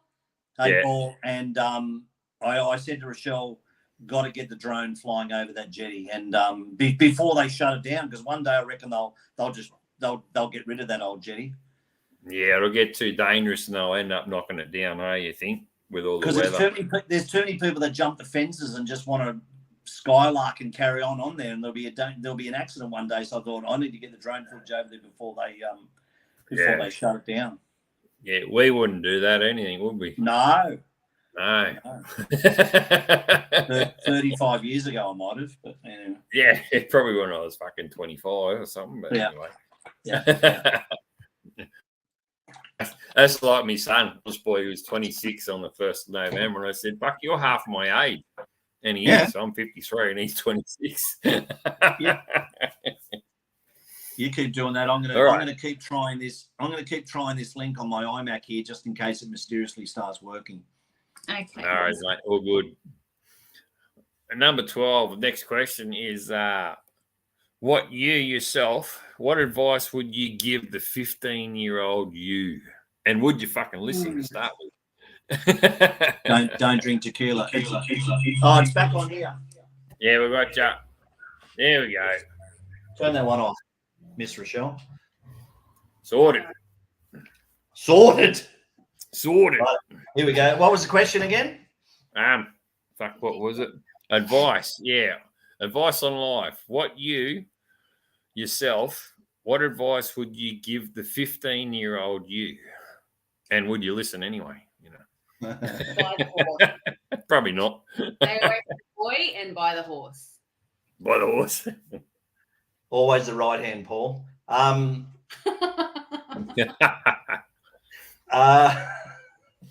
a horse. 15-year-old. Go and ride bikes. Go as soon as you can. Go and ride bikes and just be sensible. Try to be as sensible as possible. Don't. That's when we all look back. We were talking about it earlier tonight, weren't we? The stupid shit that we got up to and the things that we're now. We recall them here on live streams like this, but inside you're thinking, I really did that. Like, come on, man. Stuff Like if you watch young people do it these days, like I get angry if I watch see young people doing I've some. never seen you angry. When Cronulla, man. When you see young people doing things that we did ourselves, I just said, come on, man, what are you doing? Well, so that's the advice I'd give them, but they won't listen, and I wouldn't listen, like you said, which is part of the question. So I don't know. Sometimes you just got to let it flow, man. You just got to let people make their own mistakes. Do your best to pass it on, and then just support them along the way, and be there to pick them up when they fall, because they'll fall. Yeah, I know. I said with Chewy, like mine would be like, if you're thinking of having a go, have a go. Like if you're gonna fuck up, you'll learn by your mistakes, but have a decent crack at it. Yeah. Why would Big Bert call me salty? Why would he? Really? Yes, salty Roger. And by Big Bert can attest at how calm I remained when the drone was in the tree. No, you were pretty calm. I was pretty surprised. I was waiting for you to fucking crack it. I know. So and what I'd like to ask now, while Big Bert's on there, is why did I pay $400 to get a young bloke to climb up the tree when you could have just reached up on your tippy toes and got it down for me? Could have abseiled up the bathroom. have to do your dirty work. He's a nice fella. He is a nice fella. You know what I loved about it? When we're sitting there and this fucking full drive rolls up and the steam's coming out of the bonnet, the dent in the fucking garden. I'm going, who the fuck's this? And it's the bloke that's going to pull your drone out of the tree. No, I know. That's why I called him the drug-fueled arborist, because I had him on the phone. He was whacked off his nuts. And I remember Chewy saying, "Is the guy coming?" And I go, "Yeah, but I have no confidence." And then he turned up, like Smitty said, steam pissing out of the bonnet, and we all walked over and said, "Oh, you better do this." And he goes, "Oh, yeah, it doesn't look good." That you had to be there. You had to be there to see it. It was just so funny. He's rolled up on dark there, and the steam's pissing out of the bonnet. But you know what, mate? As soon as he got that equipment, ask me to, Bert. You didn't ask me to. But you know what?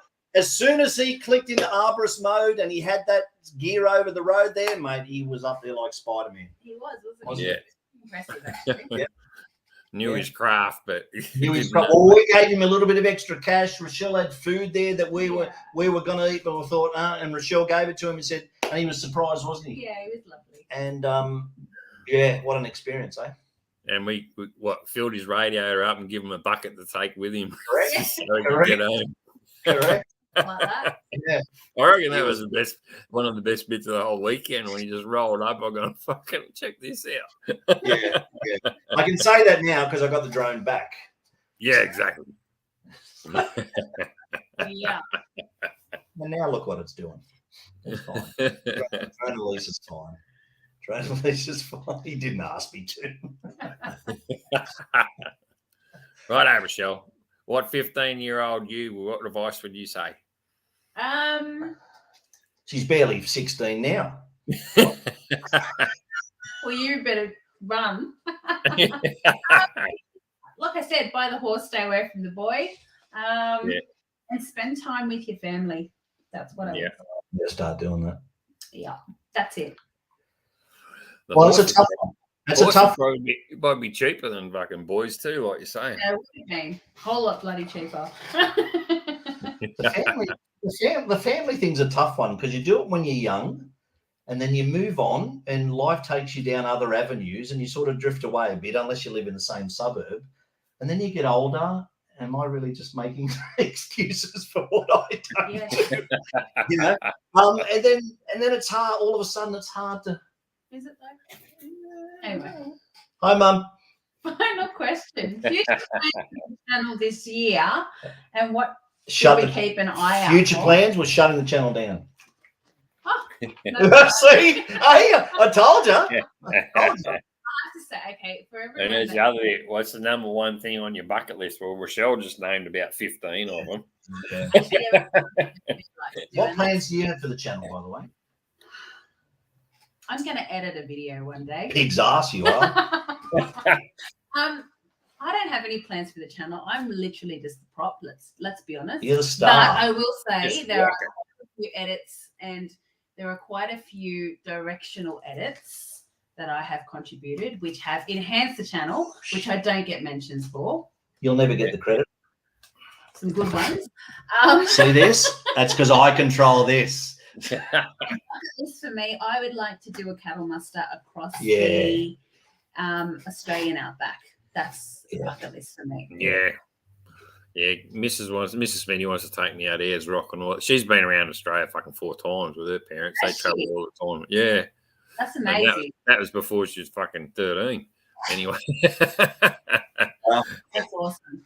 That's Rochelle's calling. Rochelle's a bike rider, but Rochelle's calling and who she truly is and how she connects with things She's a bogan. No. It's around horses and animals. That's where you need to be on. And space. I like space. I like people, but I like space. Yeah, you don't like people in spaces. Sometimes I do. Depends. I have favorites. I don't. The channel, we don't have any. There's no. Just keep winging it the way you're doing it. Yeah, I'm only saying me because I do the editing, and I'm not being smart. Everyone knows that, right? But as I said earlier on, I touched on it. I am who I am. I edit the way that I edit because I'm not. I want to look. I don't want to be forced by an algorithm or YouTube or anything. I'm honestly not going to let this drag on because I'll go on and on until I'm blue in the face. I just want to. I want to edit stuff to the best of our ability at the time so that in 10, 15 years, God willing, if I'm still alive, we're watching back on all the content and we're proud of what we're watching, not what a sub count is, the average new duration, all that sort of stuff. I know it's important to a degree, but so we don't have any plans on how we're going to devise something new for the channel or anything like that. I have a lot of editing concepts that I'm constantly trying to introduce into it. I just run out of time because work's so busy. But I'm also trying to dabble a little bit into making them a little bit more artistic. I'm the same. I'll eventually get Mini Cooper up and fucking flying, and hopefully I won't lose it. So it's just to improve your channel, and as long as you still enjoy it, that's the main thing. You got to enjoy it, and you got to do it for you, and that's why. Like we get some comments every now and again. The video's too short, like the Mulaney one you mentioned. Like I was really proud of that one. A lot of people don't like the fact that it was 3 minutes and 27 seconds, right? Yeah. Doesn't matter how long a fucking video is. It matters what's in the 3 minutes and 27 seconds. And right. And when I was editing that one, we got down to the scene where Rochelle and I were sitting there with our backs by that dam, and it just felt right to close it down. Other times it's 6 minutes. Other times it's more about emotion for me. Yeah. And so there's nothing new that we're trying to get. Like I'm going to try and get better at storytelling. Rochelle and I are constantly saying to each other, there's got to be less bike riding footage. There's got to be more about where you're going to, right? All that sort of stuff. That's why you'll see me constantly trying to cut down the bike footage and all that sort of stuff. Yeah. So, but it's like, yeah, whereas mine is sort of, because I've got less bike things these days, I'm trying to add more bike stuff because it's just the way it's been with the weather and everything else. And now I am out there on the bike a bit more. I want to, and plus like filming you riding past and things like that.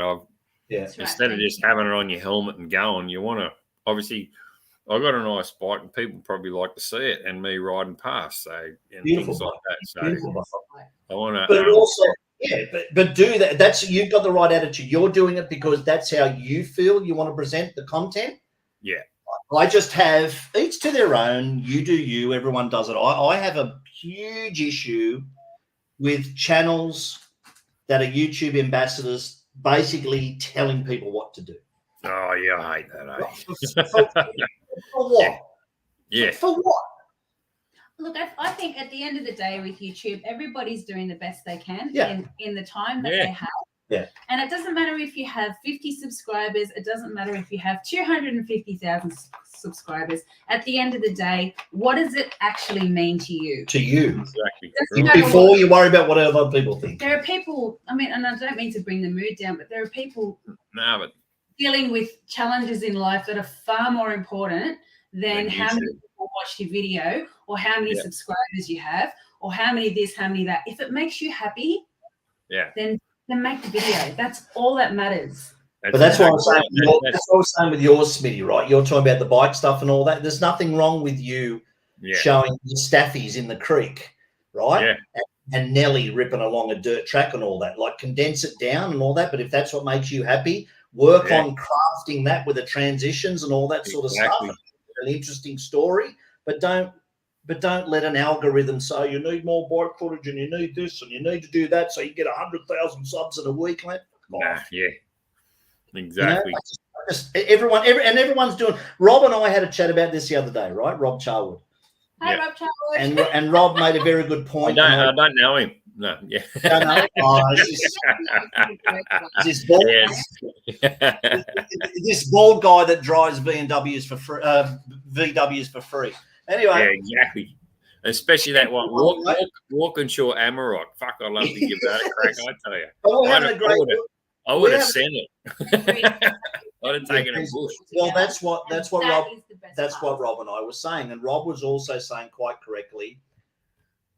Stick to the community, be nice, don't fall for the other bullshit with the algorithms and all that. And all of a sudden, the quality of a lot of people's stuff, most people's stuff, is starting to rise. And you know what? The friends we have made throughout this process has been priceless, literally priceless. Like, exactly. Well, look at the people here in the chat. We didn't know them. All of you, and I don't mean this in a derogatory, but all of you have such a special spot in our hearts, and we love the interaction. We love being in your videos, chatting in the live. It's awesome. That's for me. That's what YouTube is. And I don't want. I think that those channels that push. When I say not us, the ambassador channels, they push. And I think subconsciously it makes some creators think, oh my God, I've got to do more. And then they start questioning what they're doing, and that's fine. Work on your channel, have a channel, work on your channel, develop your content, but don't frantically think that because your channel or a video doesn't go viral, or you need to do this, you need to upload a short so you can do this, and 8 million people can. Just work on what you're doing. Be comfortable and confident in what you're doing, and embrace the community. And that's a better feeling. That, to me, that has far more value. All these people in this chat here, chatting to you, Smitty, we've been wanting to do this for a while. All these freaking people on the chat here, people we ride with and all, that's where the value is. Exactly. Not the freaking sub count and your view duration. Exactly right. And we'll do that Dungog ride soon too. Just let us know what we can and what you plan to do, and we'll organise it. Yep. For sure. Yeah. Because, I said I loved it when you said like, "Oh, what about Dungog?" Because I said, "Fuck, hell yeah, that's not ripping down the highway. That's going out Yeah. the country." Yeah, we'll get to the brewery.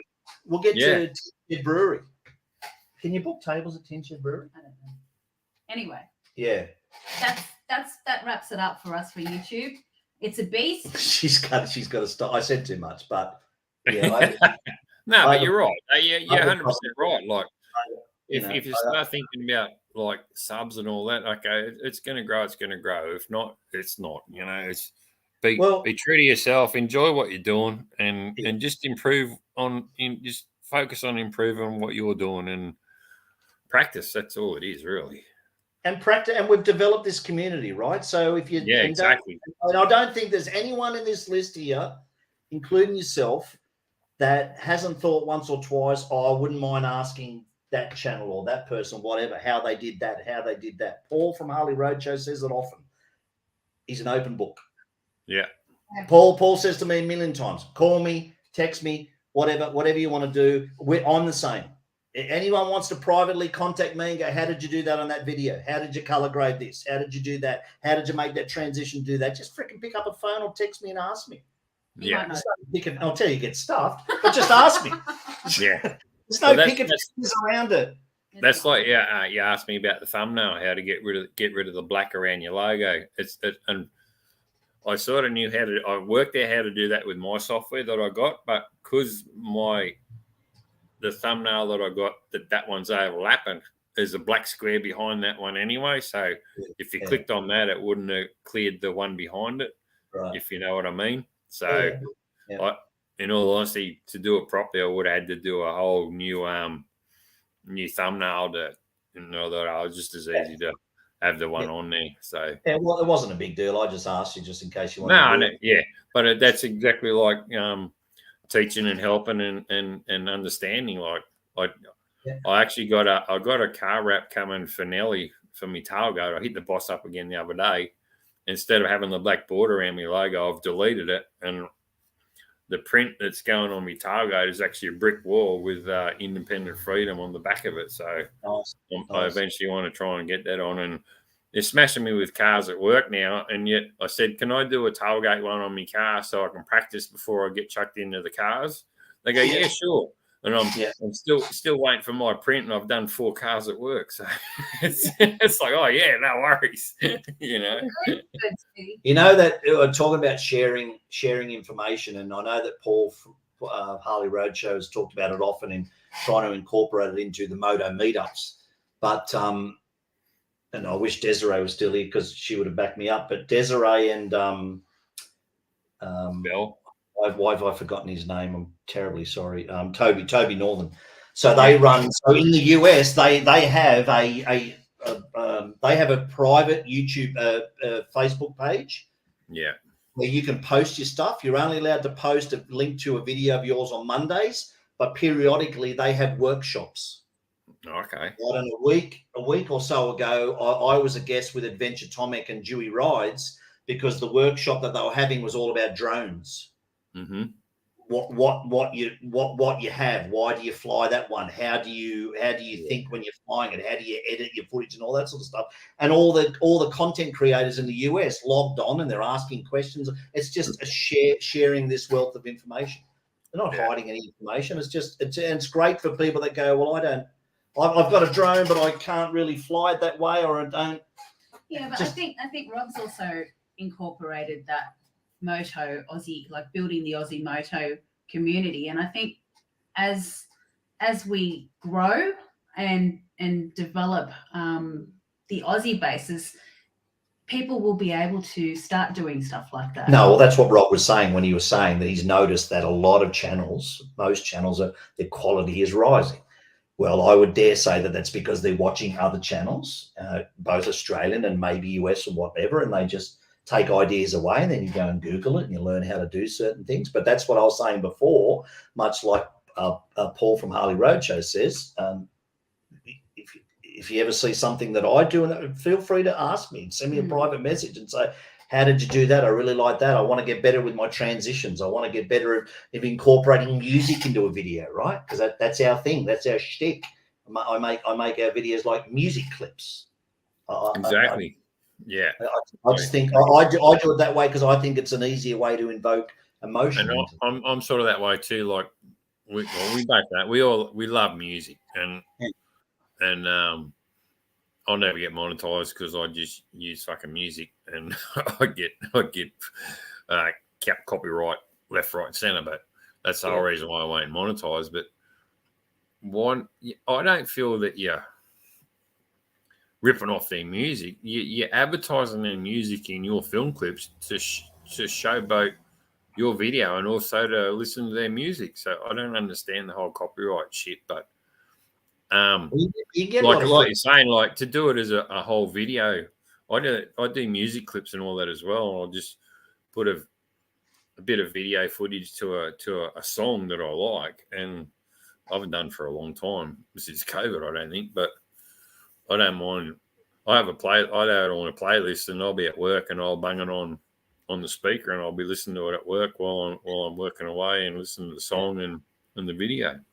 Yeah. But Yeah. the art is when you like that Jindy de Bermagui one I was talking about earlier on.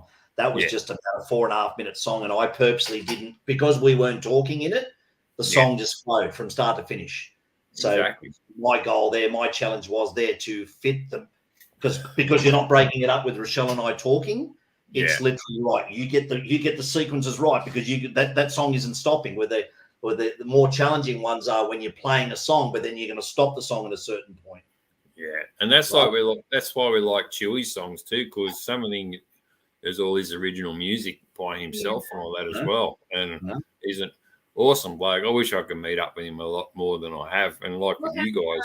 But we'll have to do it one day for sure. I definitely want to meet everyone, like just on an off weekend, and come down to Sydney and see everyone. He said a number of times, because I think we used one of his I think we've used his twice, a couple of but quite often he said, "Oh, I wish you'd asked me." And I go, "Well, you're so busy. You got your job, you got bowls, you got job, bowls, and then family, and then also families." And so I've got a subscription with Epidemic Sound, and I just think, oh, I appreciate you saying that. I'm not gonna ask you. You've got too much to do. You know, I'm not going to go, "Oh, can you write me three songs?" Or exactly. So I just what I'll do periodically some nights is I'll just log on to Epidemic Sound here, and I'll just go through their whole library, and I won't go to bed until I've downloaded maybe 20 songs and put them in a blues, rock, and country, and ambient music, and I just log them all away. So when we come back from filming, I've got a whole library and catalog there to grab stuff from. Yeah, exactly. I just wanted to say thanks to everybody for jumping in and supporting our channel and being who you are. And I hope you guys enjoyed the evening. Thanks, Smitty, as well, for having us on. Yeah, been for ages. We really do appreciate the support. You know, that we get a buzz out of that. You know, it doesn't matter what the numbers are, whatever. We get a buzz out of presenting them on a Sunday night or sometimes other nights. Just the feedback we get from the videos, but we also enjoy then going to other people's prems and supporting them, because it's just a nice feel. It's a nice feel all around. Nico, favorite memory moment? Favorite memory moment riding. That's a good question. One of I've got two actually. So one was without you, sorry. Wow. But was with my faux daddy, and we did an iron butt type ride. It was 11-hour ride. I did that on my Sporty, and we left at 6:30 a.m. and we didn't get back home till I think it was about 11 or quarter to midnight. So rode in the dark and did this massive haul, literally only stopped to fuel the bike and have a drink and go to the bathroom. But that was one memory. So that was really cool. And that was very at the start of my riding sort of journey. So for me, that was a massive achievement that will always stick in my mind. And that person has always got a special spot in my heart. I unfortunately don't get to see him anymore. But that's that one. And the other memory for me, I think, would have to be riding Great Ocean Road with this one. That was Roadwork Central. Such a great Why do you think that roadworks down there? Yeah. You, Brooksy? Mine is Snowy Mountains Highway. Yeah. 10 petrol stops later. Not for us, Frankie. Not really, Frankie. Mine was, I was so thankful when we did the Central West and then came back through Wagga and then on through into Tumut last Christmas. Winter. No, it was winter. Just we were so thankful that we got great weather. And I think I said in one of the episodes when we stopped on the side of the road, it just took my breath away. Yeah, you know, so many spots on the Snowy Mountains Highway where you can see the road twisting and meandering its way through the valley way off ahead of you, and you're just looking and you're just in the moment and you're just flowing, and you're looking ahead thinking, right, well, right where I am here at this moment is fantastic, but I can also see what's coming up. And yeah, I was in a zone. We weren't racing, we were just cruising.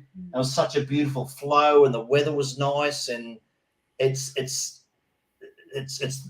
not the only time, but it's the one special time on a bike where I've thought, how lucky are we, or any of us, to just be on a bike, on a good bike, and just flowing through here and have this basically in our backyard. Neither can I, Rob. Neither can I. Tassie 24 is going to be awesome. Yeah.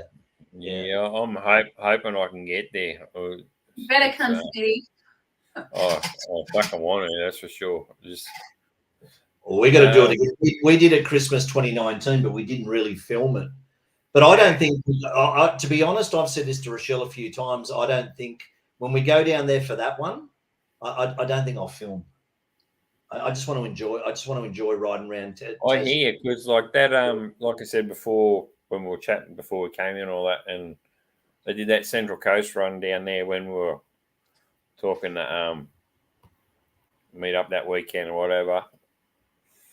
I didn't want to film that one.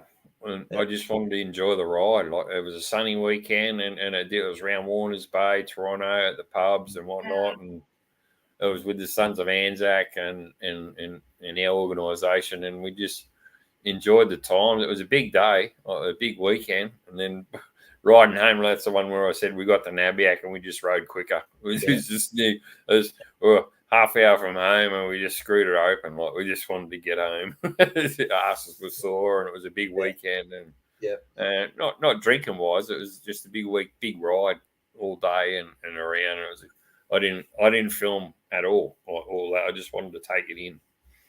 And I remember kind of feeling like that a little bit at East Lynn. Yeah. Where I was filming and trying to get B-roll, and I remember getting halfway through it thinking, Thanks for joining, Frankie. See you, Frankie and Len. Yeah, mate.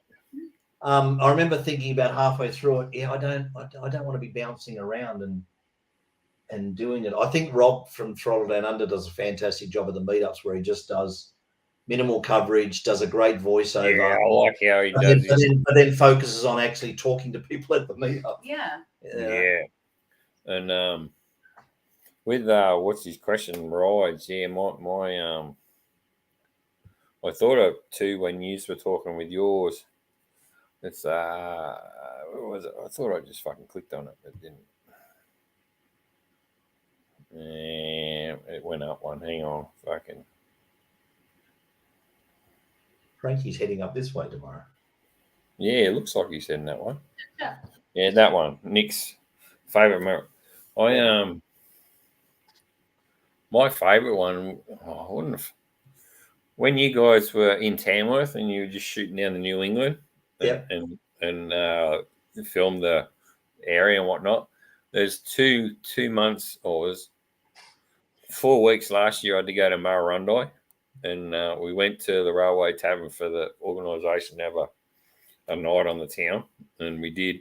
And 4 weeks later, after that, was when we did the events at Pearlbrook, and both times riding from Singleton to Tamworth and Murrurundi, just as you come down over that hill, you'll know the place I'm talking about when I explain it to you. You come down over that hill and you got the railway track on the bend going that way, and the road goes past it on the right, and the big coal trains chugging on past as you were going it, and the sun's just right behind the mountain. I know. I was like, oh, how good was that? Like, fuck, I wish I had the camera on then. I even thought that, fuck, that would have been a good picture. But And then coming back also from Scone, the mountain range on the right, as you go around the left-hander before you get to Scone, that Beautiful. same corner, that sort of, it's just awesome scenery out there, like out on the tablelands. Yeah, of course it is, mate. Because you can breathe and you can see for miles, and you just gets out. You just breathe. Emotionally, you breathe. Physically, you breathe, and it's just you're out there. There's nothing restrictive there. There's no people restricting you. There's no buildings. It's just it's real. It's real. And another one memory one. This is I was going to do a video on this. I still might later on, like story time with Smitty that I in the episodes I do. I was one time, 3 of us were riding down to a 60th at a outlaw club or 1%ers joint, and we got down around Central Coastway, and my battery was arcing out underneath my seat, and pulled over and we fixed it and ripped the terminal was earthing out underneath my seat of my bike, so we had to clutch start it then, and then we got to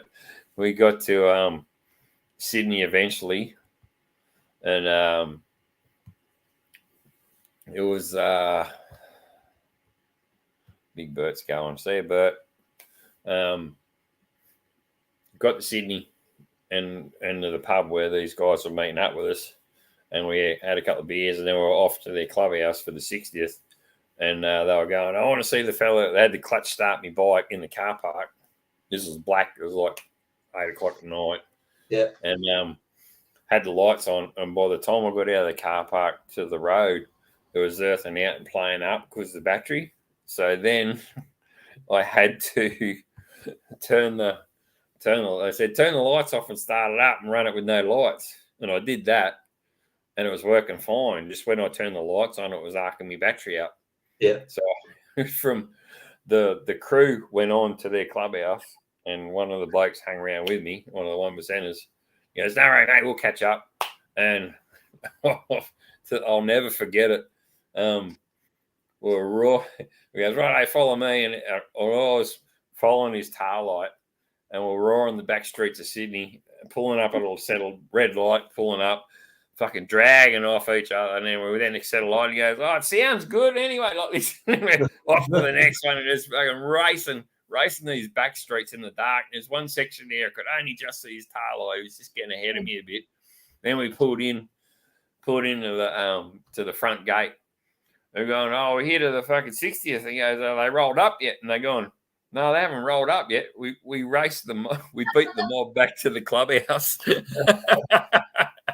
No lights, because I thought the first set of lights are going. Well, my lights aren't on. They can't read my number plate, so we were just going hammer and tongs up these back alleys to get to the party. And we made it to the party and we were right up. No, they're not here yet. And then they're going, "Oh, hang on, here they are." And we looked in the mirror, and they were pulling in behind us. we raced them back to the clubhouse. We got there. It's like that was one of my favourite memories. Bert's still there. He was same seat everyone else. Oh, right. But that was one of my favourite memories. Like, it was just roar around Sydney with no lights on, with a 1%er, and just I didn't get booked, so no red light cameras or nothing for speed. Yeah. It was a good weekend, but I still had it took a bit to clutch the next morning. I fucking tell you, it was a cold morning. 4 of them had to push me, and we eventually got it going. And I had to keep it running from Sydney to Taree without fucking stopping it, without it fucking. And then I got a new battery the next week. Who's there? Nico's still there. Big Bert's still there. Yeah. Any other questions? Any other questions? Yeah, any more questions, guys? Like, See you, Kaz. She's off. Is it Potsy and I are leaving her? Yep. Wonderful weekend. Yeah, awesome. Sorry, I was telling my story. I didn't read off your fucking messages. Can't do 2 things at once. That's what Mr. Smitty will tell you. Well, Yeah, Rob's going too. Yeah, Yeah. nice for We joining. might, We yeah, might we might call it now, eh? Yeah, since I we've only got 4 Well, it's people. been a blast. We got to We two. love you We got to too. 2 hours anyway. We love you So guys too. that's a fucking good effort. Yeah. Yeah. Thank you. Well, Awesome. I'm glad that we made it work after so long, mate. Nah, awesome. Yeah. And like I said, yeah, just let us know when the weekend's free, and we'll do that Dungog ride or wherever you want to meet up, and for sure. We I'd I'll love fill to. Even it's off the cards, Big Bird. It's off the cards. We decided that with the Aussie dollar and where it's at the moment, and the fact that I haven't really started putting any serious money away towards it, we've decided to postpone it till 2024. Yeah, I think so. Because I don't want to go over there and do it and be stressed about money. And we weren't going there to be there at the same time as the Harley anniversary anyway, so it doesn't matter whether it's 2024 or 2023. Yeah. So now our challenge is where do we go somewhere next year? So we'd just rather have a bigger run up in terms of putting money away towards it. So yeah, not going to do it. No, I hear there because I asked my mechanic because I got to get a new back tire for mine. It's on the gauge. $435 later, but anyway, I asked him for about. I've always wanted to get twisted spoke front wheel, and I asked him about it. He goes, "Oh, let me know in January when the dollar's a bit better because at the moment they're $800." I said, "It'd be cheaper to respoke." He goes, "Yeah, I'll respoke stainless steel twisted spokes at $480, but then you got to get it done." I said, "Yeah, no, we'll wait till next year." It was only a need. I want, not a need. Yeah. So exactly. I need a tire, so I'll go to the back tire. Yeah. But my throttle cable's stretched too, so I'm going braided throttle cable and braided clutch cable, which I've always wanted. So I'm eventually while he does my tire, he's going to measure them up, and we'll get them made at Burleigh Bars up there near Burleigh Bars, and they'll send it down and get it happening. But hey, I'll get a twisted front end spoke one time, and that's about it. That's all I've ever wanted to do to it. So it's pretty much still the same as when I bought it. I've got a new set of grips, a new mirror. I've gone through 3 or 4 sets of tires. I bought it when it had 23,000 Ks on it. Now it's got 67,000. So that's awesome. Yeah, I do ride it. I ride like a trail bike. Yeah, I love it. But yeah, it's awesome. Thank you, Nick. Thank you for your kind comments. Yeah, and thanks for you guys in the chat for participating and putting shit on us. So it's all good. Yeah, I think most of the shit was coming my way, wasn't it? I don't think so. No. We'll take a cup of coffee upstairs and watch the replay tomorrow. Sure. We'll see. All right, guys in the chat. We'll chat you later. Peace out. Thanks for watching, guys.